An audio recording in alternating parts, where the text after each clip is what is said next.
Hello, good morning students. Let us try to have a look over the classification of colloids based on the nature of interaction between dispersed phase and dispersion medium. Dear students, okay, we are going to classify the colloids, and what is that is this colloids is getting classified on the basis of what is the basis, student? On the basis of nature of what? Nature of interaction, nature of interaction between what, student? Between dispersed phase, what, student? Dispersed phase, and dispersion medium. Dispersed phase and dispersion medium. Dear students, this to understand this one, first of all we have to understand that is what is dispersed phase and what is the dispersion medium. Dispersed phase means that is the things which is going to dispersed, okay, the substance which is going to disperse, and dispersion medium, the substance in which the dispersed phase is getting to dispersed. So that is what dispersed phase and dispersion medium. Suppose I am having the subsystem, students, okay, here whatever you are going to add, that will be, that is dp, dispersed phase, and whatever already is there, that is dm, dispersion medium. That you have to keep in mind, student.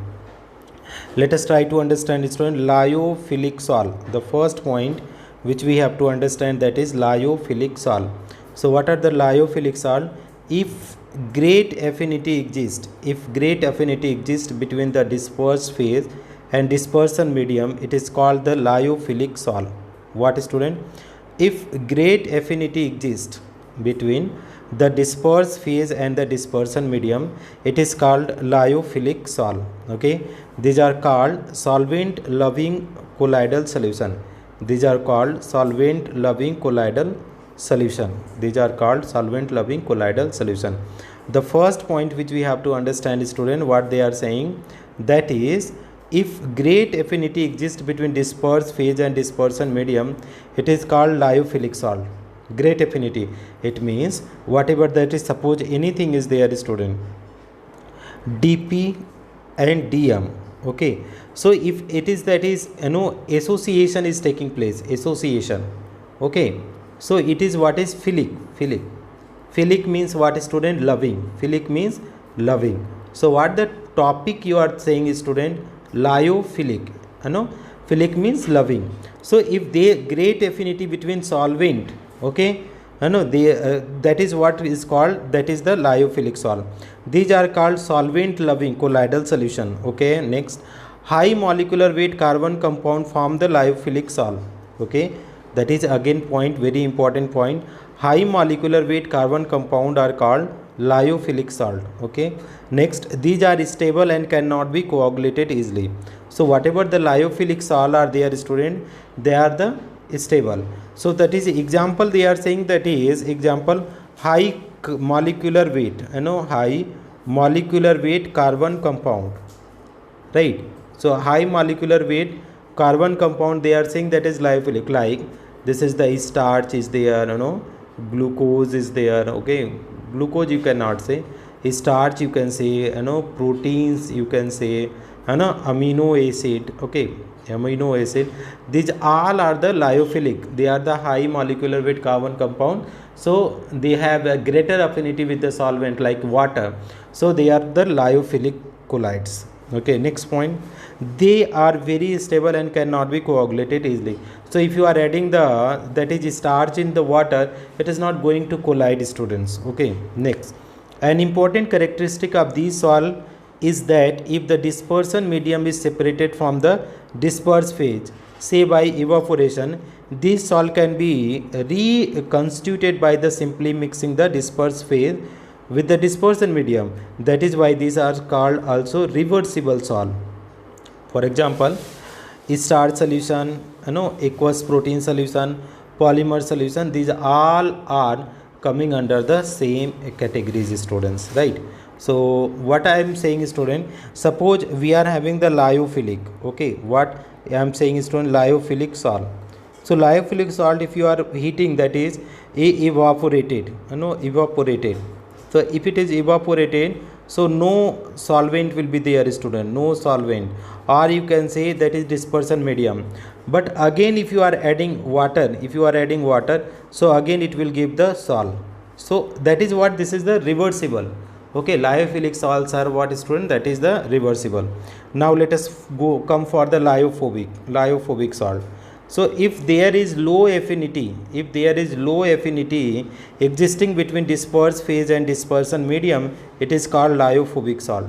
Okay, what the point, student? If there is low affinity existing between dispersed phase and dispersion medium, is called lyophilic salt. These are called solvent hating colloidal solution. These are called solvent hating colloidal solution. These are called solvent hating colloidal solution. These are called solvent hating colloidal solution. Means there is no affinity between the what, student, solute and solvent. Okay. Next point, low molecular weight inorganic substances.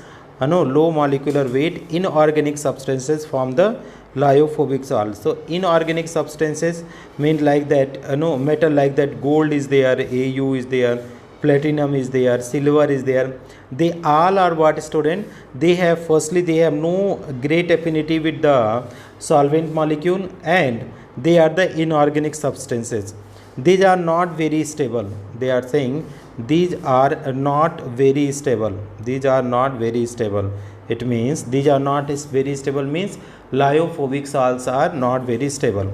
Lyophilic colloids needs stabilizing agent for the preservation. Okay, for the preservation they needs stabilizing agent, students. Next, these salts are readily precipitated or coagulated. Okay, these salts are readily precipitated or coagulated on the addition of small amount of electrolyte. Okay, that you have to keep in mind, students, what, that these salts are readily precipitated or coagulated on the addition of small amount of electrolyte, right? These salts are readily precipitated or coagulated on the addition of a small amount of electrolyte. So since it is very unstable, student, they are the unstable, so if you are adding any electrolyte, so easily it will get the coagulated. Okay, now the precipitate does not give back the colloidal solution by colloidal salt by the simple addition of the dispersion medium to it. Hence these salts are called irreversible. Means when the precipitate is forming in case of lyophilic salt, it cannot be reversed. You cannot get the reverse. That is why they are called the irreversible salt or irreversible colloid. Again the things, student, this is made by simply you cannot make them by adding the water, by special method. These are made by special method. Okay, special method. What are special method, student? By electric decomposition, or you can say Bredig, BREDIG, Bredig arc method, arc methods. Or again is there, student, what Bredig arc method again is there, by you can prepare by the chemical decomposition method, chemical decomposition method. Okay, decomposition method. So these are there, students. Okay, so these are the some characteristics from the lyophilic and lyophobic colloids, student. Lyophilic and lyophobic salt. I already told lyophilic means that is there is a great affinity between the dispersed phase and dispersion medium. Lyophobic means that is no affinity, no great affinity between lyophilic and that is dispersed phase and dispersion medium. And already told you that is high molecular mass compound are the lyophilic salt, and white that is inorganic substances are that is known as what, lyophobic salt. And lyophobic salt can be prepared by the some specific method, while the lyophilic can be prepared by easily adding of the water molecule. Okay, lyophilic will be the reversible, student. Lyophobic will be irreversible because they cannot be prepared after the precipitation. So this is all about the lyophilic and lyophobic colloids, student. Thank you so much for watching, dear students. If you find this video helpful, please do like and subscribe the channel.